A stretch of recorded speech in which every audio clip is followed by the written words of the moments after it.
Hey everybody, welcome to the Song Revolution podcast, brought to you by Nashville Christian Songwriters. Nashville Christian Songwriters exists to empower Christian songwriters worldwide. I'm John Chisholm, and this podcast exists to bring you valuable songwriting insights, inspiration, interviews, and just all around good fun with some of the greatest songwriters, producers, arrangers, artists, and creatives, and beyond. You can find out a whole lot more about us at NashvilleChristianSongwriters.com.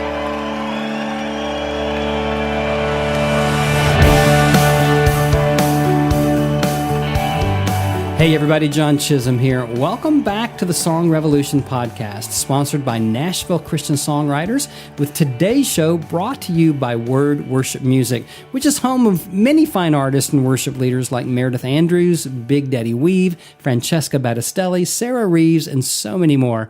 If you haven't been hanging out over there, jump over to wordworship.com and check out some great artist and worship resources that they've got for you. And watch here on the podcast for upcoming interviews with a bunch of great Word people. We've got a lot of great things happening here at NCS as we seek to empower Christian songwriters worldwide, especially our upcoming NCS Weekend Intensive happening here in Nashville, April 25 through 27. I'll be talking with you about that in just a little bit, as well as telling you about a brand new video course called Discovering Your Successful Songwriting Process that we are releasing in the near future. You can read about everything we offer and get some fun free stuff by joining our mailing list over at NashvilleChristianSongwriters.com. I think you're going to really love today's show with former Elevation worship leader London Gatch. Not only does she have one of the coolest names in the world, she's got a brand new album out called New Stories that marks not only her departure from Elevation after almost 10 years, but a brand new work that God's doing in her life. London and her husband have relocated to their hometown of Charleston, South Carolina, and they're finding themselves in a whole new season of songwriting and worship ministry that she talks about in this episode, as well as taking us deeper behind the scenes in her own journey in a high-paced global ministry that began to take its toll on her.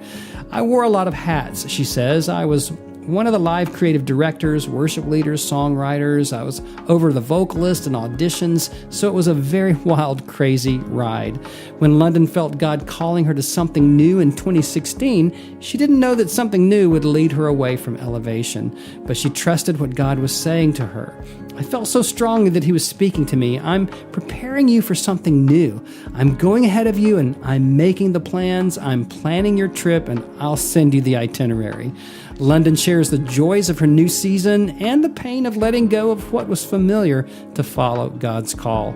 Her new CD is a response and a testimony to God's faithfulness in all seasons of life, and I know you're going to love getting to know worship leader and songwriter London Gatch.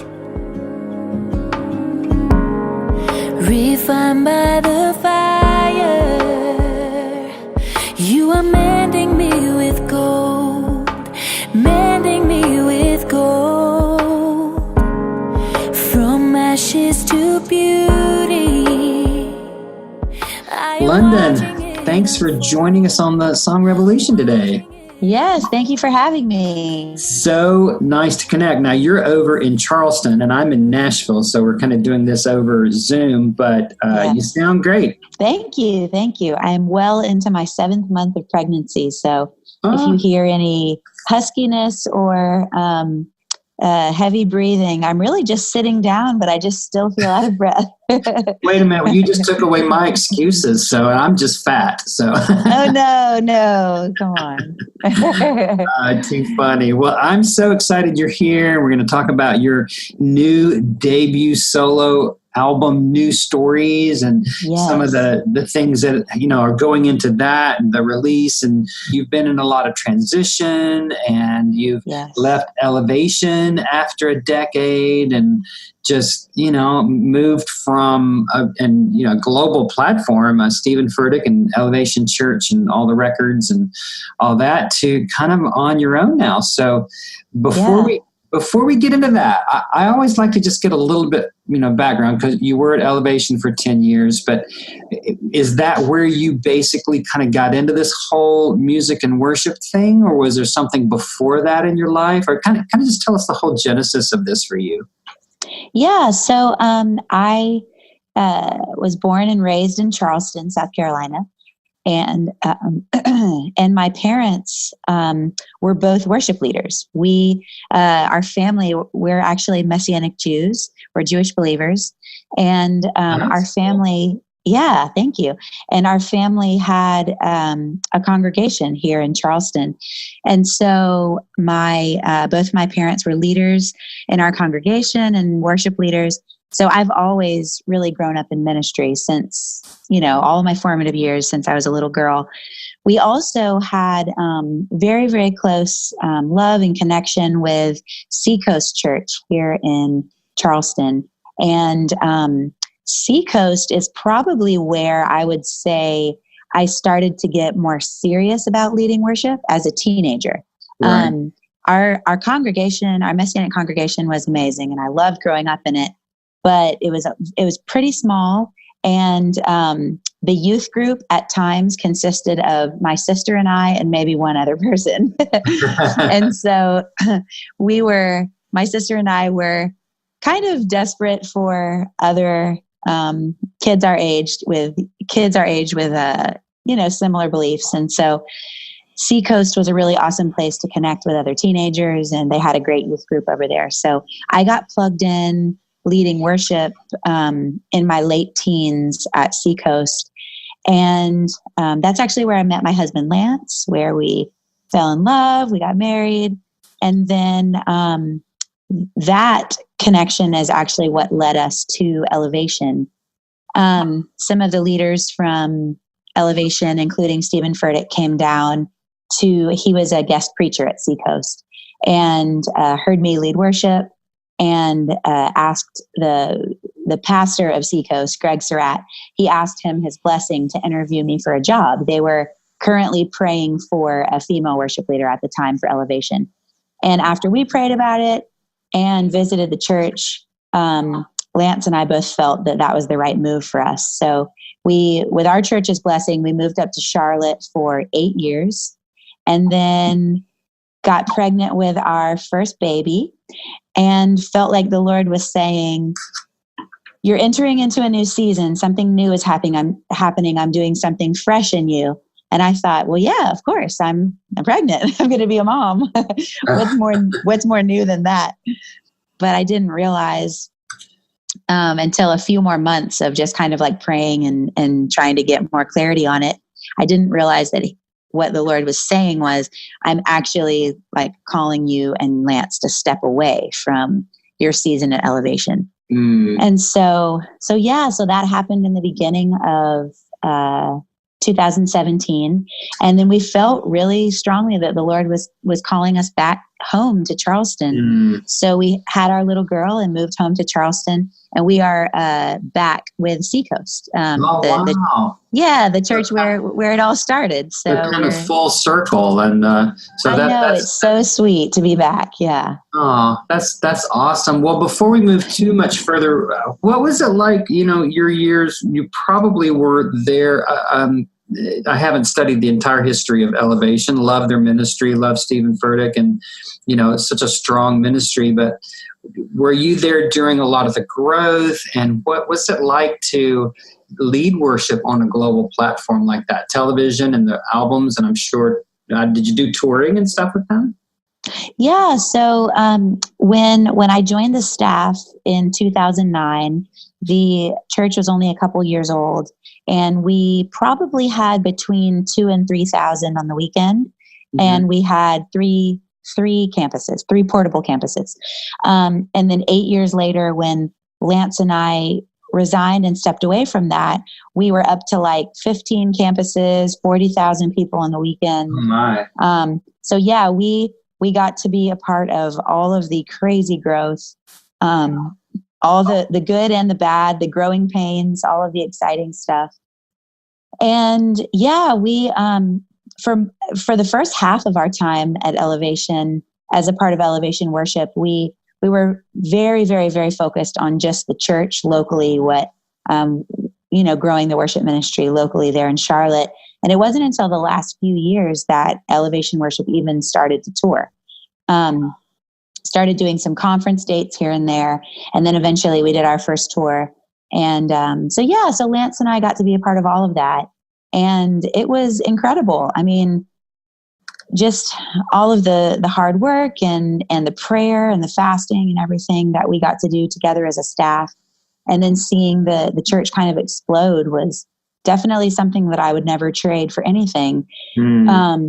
But of course, ministry is messy. And so it came with a lot of growing pains, super, super stressful times, mixed in with the exciting times. So yeah, it just grew a lot. I mean, we were in our mid 20s when we hopped in with Elevation, and then early 30s when we left. And so, you know, a lot of our young adult life was there. So so we kind of feels like we all grew up together. Like I remember when I joined the staff, it was only like 20 people on staff. I think I was like number 23 or something. I don't remember the exact figure, but I remember it was like we were super small.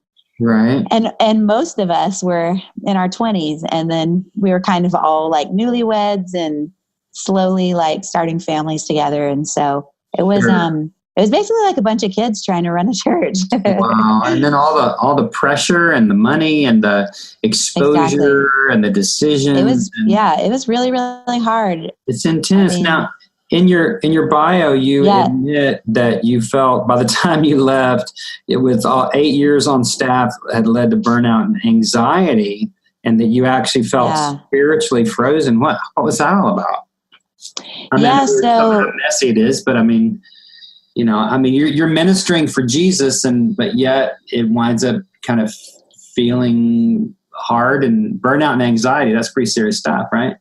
Yeah. I mean, we were very, very fast paced. We worked about 1 million hours a week. Yeah. We rarely had a day off, rarely had a weekend off. Eventually I remember we were like basically forced to take weekends off because, you know, we'd try to take a weekend off, but it was just the kind of thing where you couldn't leave things hanging. So, and we didn't want to leave things hanging. It wasn't necessarily like we were being like forced, but you just felt obligated because you were carrying a lot of things, wearing a lot of different hats, and you didn't want it to fall by the wayside. And so it just turned into, you know, sometimes leading 49, 50 weekends a year, which was a lot. And the funny part was that most of us who were the staff worship leaders, leading worship was just a very small percentage of our job if you really broke it down. Most of us were over teams and running a lot of different behind the scenes, you know, pieces of the puzzle to pull off the weekend services, to pull off the music, the tours, all of that. So yeah, I mean, I would say that the time of my life that I was there was the perfect time to be there because I didn't have kids yet. And Lance and I were newlyweds, and we were sort of like, you know, we only had to take care of each other. We didn't have children to take care of. So I remember looking around at some of the others who had families thinking, how are you doing this? How are you on staff here as a mom? Like it's just crazy to schedule. And I actually started to experience some pretty crazy anxiety only a year in. So I was one of those people, and I hate to admit this, but just to be super vulnerable, I was one of those people who kind of thought people that struggled with anxiety were like just overly emotional and just couldn't like quite get it together because I had never personally experienced it. And, you know, no one in my like close immediate family had really experienced anxiety that I was aware of, or panic attacks or anything like that. And so I was just completely unfamiliar with it. And about a year into being on staff, I started to experience some crazy panic attacks, crazy anxiety, so bad that I was like taking myself to urgent care and saying, run heart scans, draw my blood, do whatever you can, find out what's wrong with me. Like, is my heart failing? Do I have like a disease? Like, what's wrong with me? because I refused to believe that what I was experiencing was anxiety. And I'll never forget, a few of the doctors even said, you know, you're just experiencing anxiety. Here's some medicine. And I was like, no, I'm not taking medicine. There's something wrong with me, physically wrong with me. And so it took a couple of months until I finally found a doctor who was willing to kind of acknowledge that there was probably like a spiritual part of the equation. And she like ran some vitamin testing and all of that. So long story short, it sort of ended up being like this combination of like working too hard / spiritual warfare. Wow. Yeah. So I ended up doing a Daniel fast and just praying that the Lord would help me get this under control. And he did. Like by the end of the Daniel fast, like all the panic attacks were gone, but the anxiety was still there because unfortunately just like our workload and just how much pressure we were under was still there. So anxiety specifically is something that I experienced for probably at least 7 years, or maybe 6 or 7 of the 8 years that we were there. But yeah, and so I can't say that when the Lord, you know, told Lance and I, it's time for you to step away, I can't say that I was like 100% upset with that. I was like, thank you. You know, thank you. I'm pregnant. I'm entering into motherhood. It would be nice to be able to step away and take a deep breath for the first time in a long time. But of course, being a part of a ministry for so many years, it becomes your identity. It becomes who you are. And so it was pretty terrifying to take that step of faith and resign from all of that. Wow. And so now New Stories, your new release kind of chronicles your faith journey, your interfaith journey. New stories of wonders, new stories of signs, new visions of breakthrough. Let dreams come to life. New stories of healing, new stories of peace. Oh, come, Holy Spirit, you're setting us free. In the presence of our God. Kind of transitioning away from elevation and into your own thing. So what's your own thing looking like now? I mean, I do want to get into talking about the record, but are you going to be traveling and singing with Seacoast, or what's the shape of your ministry to come in the next year? Yeah. So it has been, it'd probably be easier for me if I kind of back up a hair to the transition. It's been almost 2 years since we stepped away from that. And, as scary as it was, and as much as we were like, okay, Lord, we're going to have to put all of this in your hands, because we had nothing lined up. I mean, I was 7.5 months pregnant.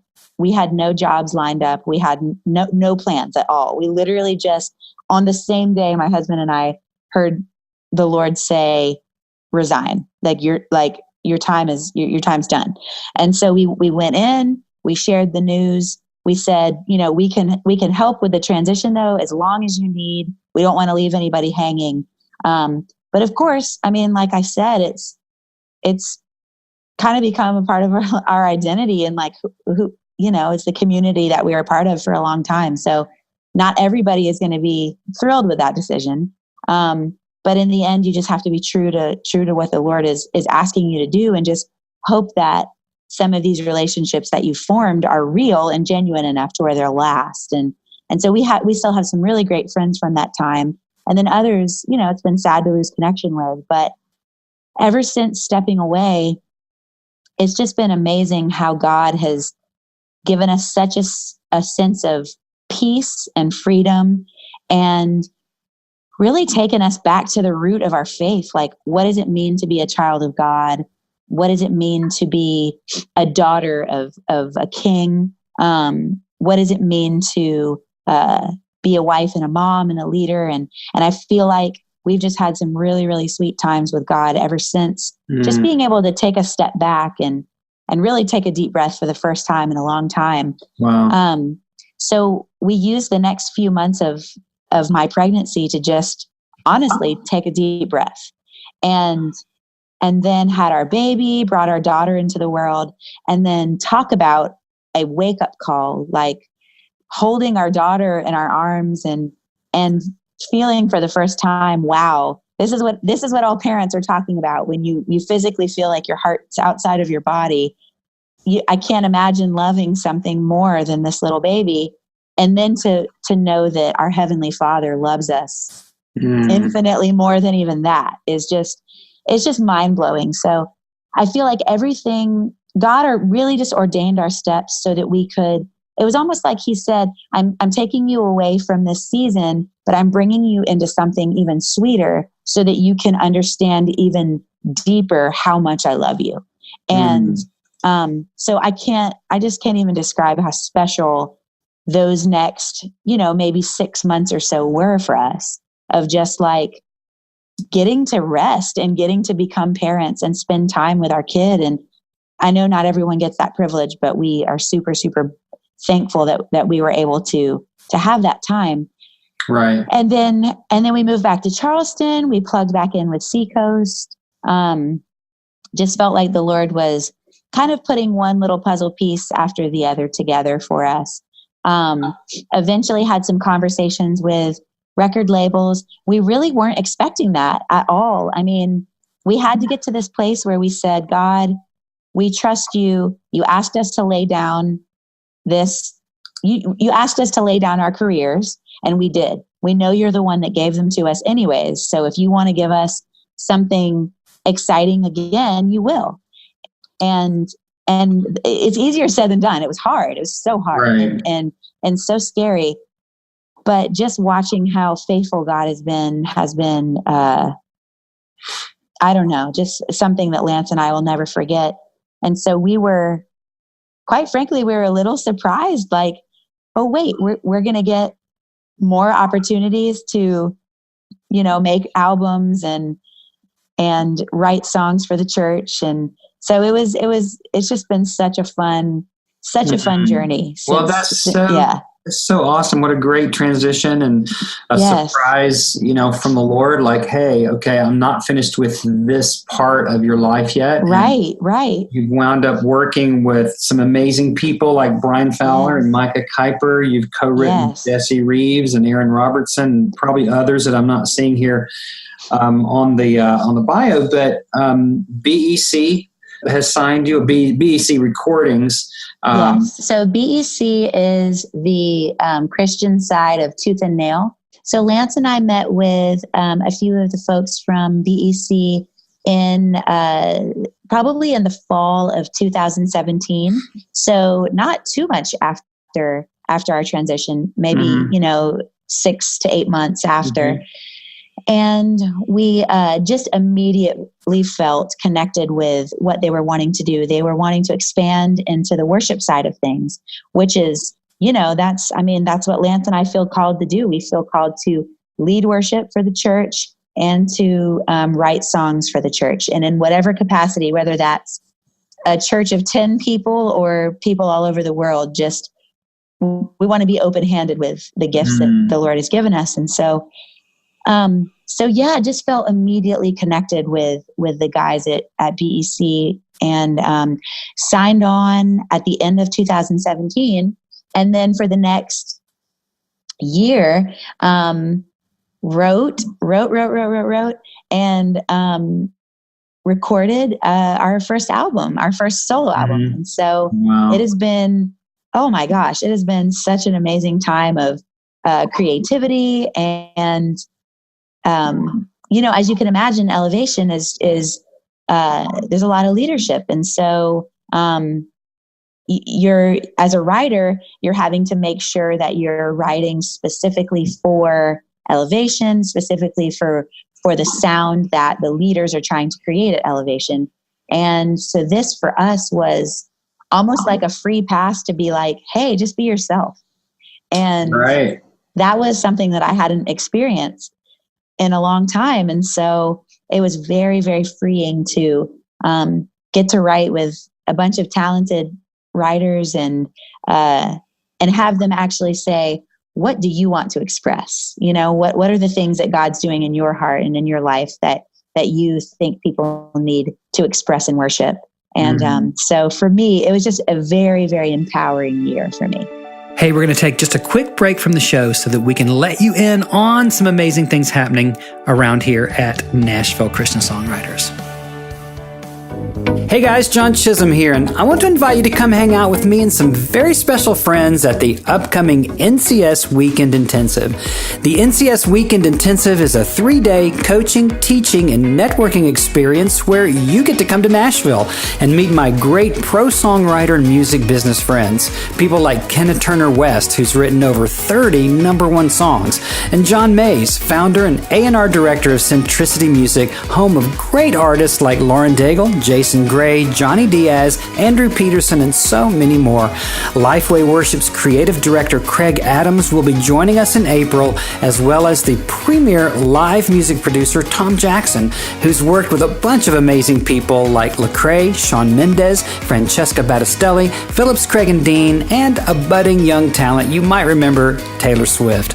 We've got 3 hands-on coaching sessions where you get real-time feedback on your songs to get you to the next level, and our stellar clinicians bring you world-class teaching to empower and inspire you like never before. And these events fill up fast, so we're offering a pre-registration option where you can register early and save $100, and that's a great deal for anybody.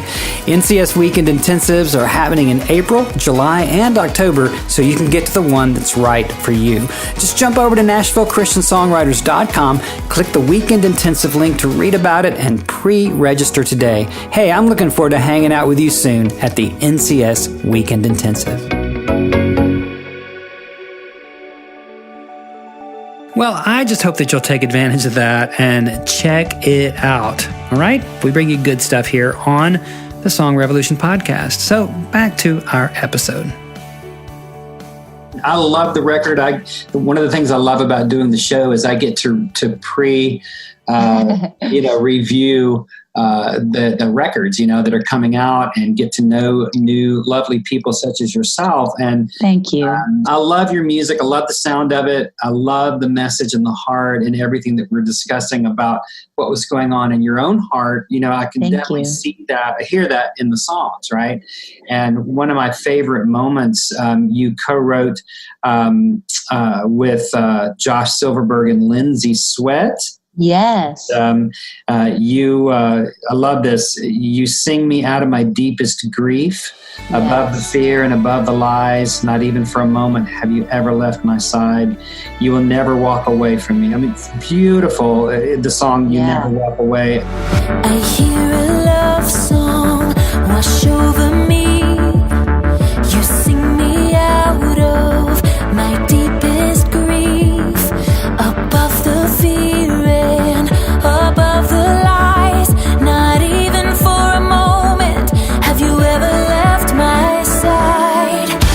Your love will never walk away from me.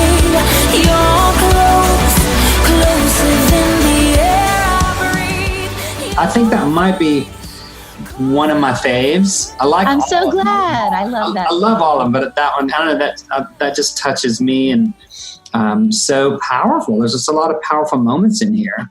Thank you. And what's so funny is that song, it's so funny that we were just talking about the whole anxiety thing, because specifically that song we wrote as almost like a cry of victory over anxiety.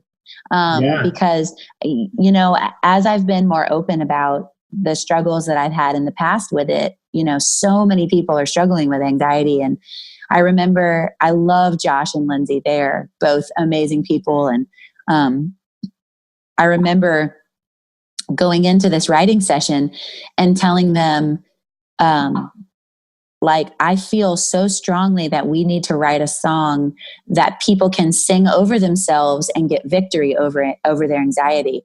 And I was kind of having just like a time of reading and prayer with the Lord. I try to always pray for creative inspiration and pray for the Lord to give me exactly what he wants me to write about before any like planned writing session. Of course, you have those spontaneous moments where you're just going about your day and then the Lord puts something on your heart or a melody in your mouth or something and it just comes out. But if there's a planned writing session, I always want to make sure that I'm like setting aside time for God to speak to me beforehand.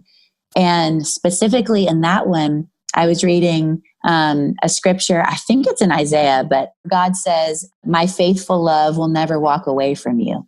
And I remember reading that and thinking, my love will never walk away from you. What a cool, I think it was a Message translation. What a cool picture of like the love of God never leaving your side, never walking away from you. Because all of us have experienced people walking away from us, opportunities walking away from us, we our health leaving us, whatever it is.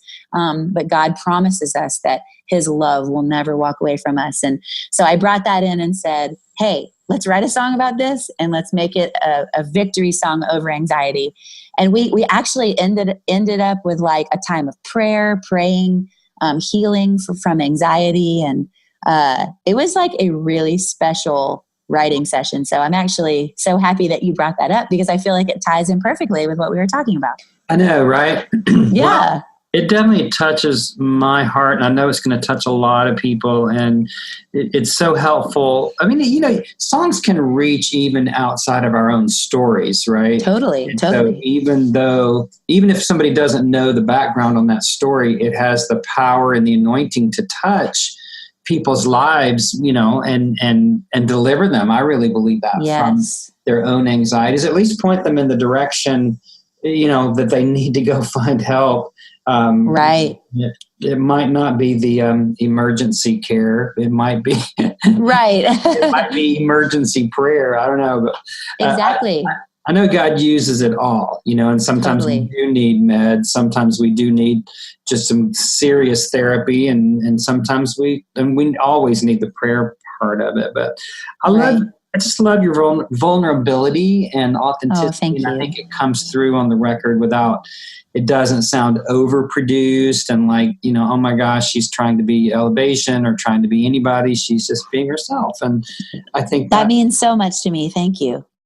Yeah, seriously, I think that's what's going to win for you already. Of course, it probably already has through these years, but I'm real excited about this music reaching a lot of people. And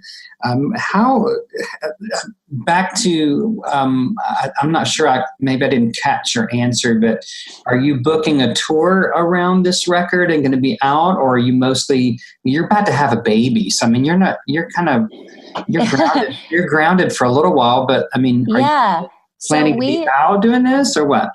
Well, we have just been loving being planted at Seacoast here in Charleston. And so my husband and I are leading worship there as much as we can right now. And we obviously continue to stay planted at Seacoast. But yeah, the next couple of months for us are very much focused on spreading the word about the album and praying that the Lord does something really special with it, but also bringing a second little girl into the world. I'm due in May. And Sweet. So I think that we're planning to start traveling more like the summer once we've had the baby and we get some of that good time with her as a newborn and kind of figure out what life is going to be like with two children, which is so exciting and scary all at the same time. But yeah, just honestly looking forward to whatever God has planned for us. But yes, we are planning on traveling around this album in summer and fall, for sure. That's awesome. Now, what's your favorite way to connect with people now? Like, do you do Instagram, Facebook? Yeah, I mean, I do it all, but if I had to choose one, I would probably say Instagram, just because I tend to gravitate a little bit more to Instagram. But we do Twitter, Instagram, and Facebook. So whatever is best for people. But I personally, I personally respond to every single person who direct messages me on Instagram. So it's really important to me to feel like, to not feel like, I'm trying to think of how to phrase this. It's important to me to also assume a pastoral role in all that I'm doing. And so for me, I feel very called to help pastor other worship leaders, maybe other women who want to be raised up in worship, or just people who are struggling with something that I can speak into. And maybe they're in ministry just in general or whatever. It's just really, really important to me to posture myself in a way that I can like take time out of my day every day to like personally answer people back. That's awesome. So definitely Instagram. If anyone reaches out, I always try to do what I can. Okay. And are all those accounts under your lovely name, London Gatch? Yeah, it's just London Gatch. Yep.